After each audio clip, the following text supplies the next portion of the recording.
Morning everybody, Justin again. As always, thanks for watching my channel. Welcome back. Today we're going to be checking a few things out. We're going to put them to the test and use them. We have these Icon slip joint 8-inch pliers. Look familiar to anybody? We may also be using the Icon 8-inch hose grip pliers. And we'll check out these Icon 8-inch needle nose pliers. Very nice. Let's get them to work.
All right, this one might be hard to see, but there's a radiator hose clamp right here. And I'm gonna try out the Icon slip joints. Let me get them in position. Okay.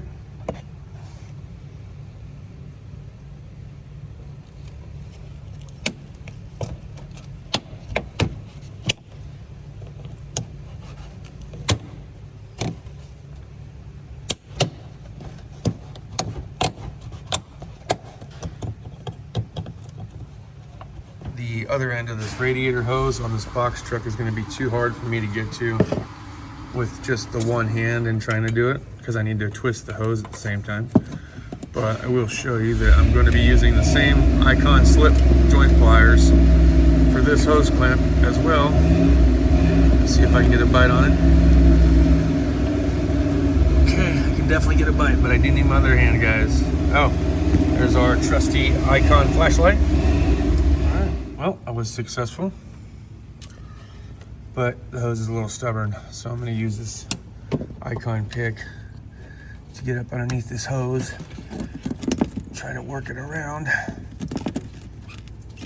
There we go.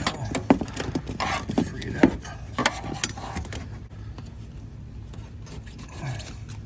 There we go. Beautiful. Beautiful. Make sure this one's freed up.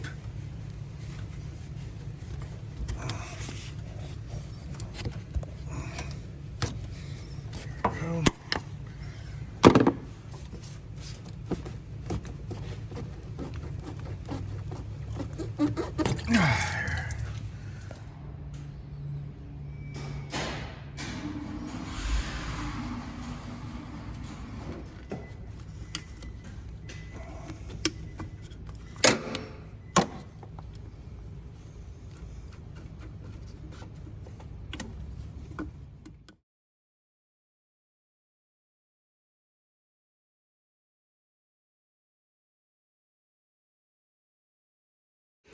All right, with the new radiator all in, everything put back together, we are now doing one final coolant pressure test.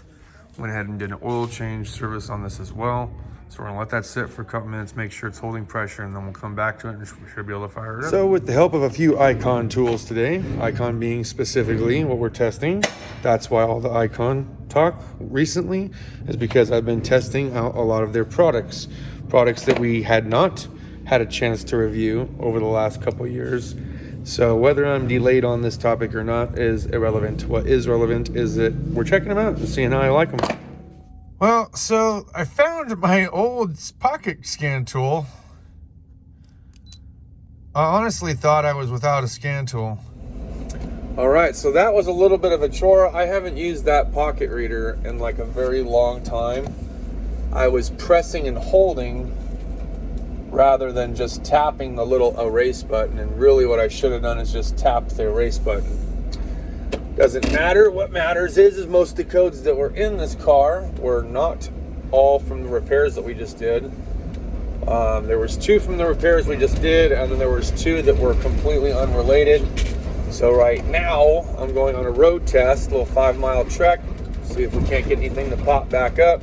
We'll go from there. All right, so just tightening up here, this inductive hose on this Mazda. It had a boost error code leak. These hose clamps were completely loose and the hose was barely on. And on the back side here, that one was not even on at all, and the hose clamp was loose. So we're gonna clear codes here, take this for a test drive, and hopefully this works. All right, let's try this again, shall we? Hopefully you guys can see. Dang, the glare, huh?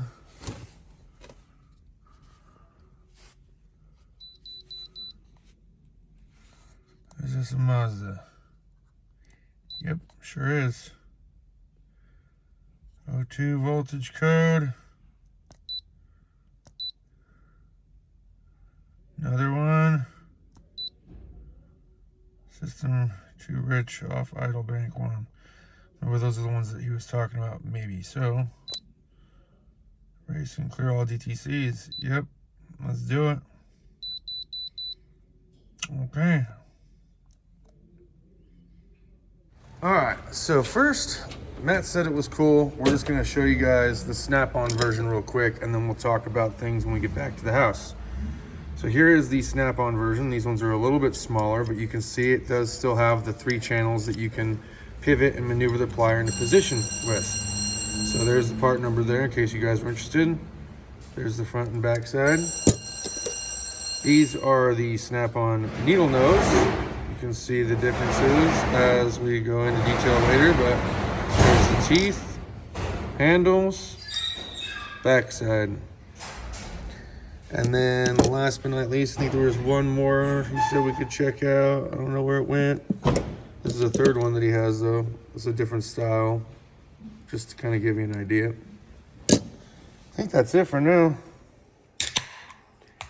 Hey, how's it going, everyone? Justin again, as always. Thanks for watching my channel. Welcome back. Pretty excited to talk about today a little bit further now that we are home. All right, so let's check it out and discuss some of these. So you did get a chance to see me use them today, and I believe we used every single one of them. There were certain situations you probably could have used just the one slip joint over, let's say, using needle nose as well, but you know, we found a way, we found a reason to use the needle nose. And then there was other spots where we absolutely needed every bit of what this Icon triple jointed pair of slip joint pliers had to offer. The teeth, let's talk about the teeth. Okay, so I do like the way that these teeth are.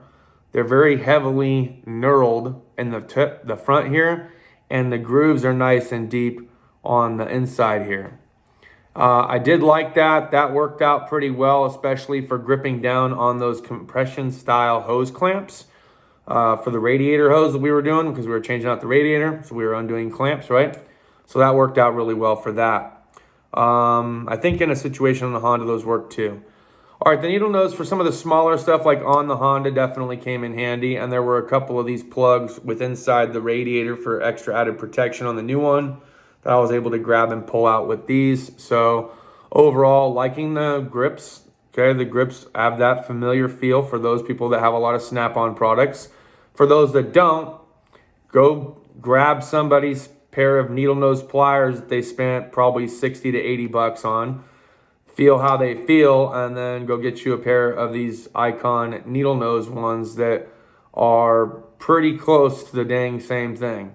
Obviously, there have to be some differences, right? Because if there wasn't some key differences, well, then there'd be like patent infringements and all this other stuff. But they might not have a patent at all when it comes to grip and when it comes to styling. Are these made in USA? No, they're not. As far as I know, these are made in Taiwan products. But, you know, the steel is quite strong. Look, we've talked about this in the past. Forget about where it's actually from. Just feel the durability, check it out, look at the metal for yourself. You know, you can tell a cheap pair of pliers, you can tell a cheap ratchet from another. You can almost tell a cheap socket, but really you got to put it through the paces in order to actually know, just how you feel about it. But look, overall, I mean, this is some pretty stout stuff. I mean, look, I've dropped them. I've got coolant and oil and grease on them, and they're holding up. It doesn't look like it's ruining any part of the finish on them. The laser etching appears to, hold up too. I did use these hose clamp pliers. I liked these. Okay, let's talk about this. So on the tip here, you do have a finer amount of grooves to grab the hose. Now, when I grabbed a small fuel hose earlier today, I grabbed it and tried to work it off, and it was just fine enough to where it didn't tear into the hose. I appreciate that about certain hose grip pliers. There are some that I've gotten where I've tried to get around a hose and kind of give it a little wiggle and jiggle, and you kind of accidentally mar or tear part of the hose, right? So that's no good. They do give you a heavy knurling part right here in the middle, though, if you would like to grip onto something that's a little bit bigger and rounder that might need a little bit more bite to it. Maybe you don't care about salvaging that hose, but you just want to try to get on there and grab it and yank it off, you could. So I do like the way these are. The handles are a little bit less bulkier than the Icon ones we have over here, okay, which I don't mind. I actually appreciate that part about these. So for me, I've never been a huge fan of heavily thick grips, but there are certain pliers that you really appreciate the thicker grip. I do like that this had a thinner grip to it, especially it being a hose style, just because of how I end up using my hands and fingers when I'm trying to work a hose off. I'll put 2 fingers in the middle just so I don't accidentally over squeeze and accidentally tear that hose. But like I said, I kind of just used the 1-finger method earlier today. It seemed to work out just fine. I guess 2 fingers. You can kind of see how I put the other one. But you're going to get a feel for it. Overall, I like them. I would like to hear your thoughts and opinions. Let me know. Have you already purchased these? Obviously, I'm a little bit out of date. These things probably came out already. You guys have probably already put them through the paces, which I can appreciate. But look, we're new. We're back, right? This is the 2.0 or 3.0 version, if you will. I wanted to check out some products here for us, see how I like them, compare them to some other ones that we have. Huge shout out to Harbor Freight who sent us these to try out. I appreciate that very much. Thanks as always for watching our channel. Cheers to those of you that have your beers, and we'll see you next time. Deuces.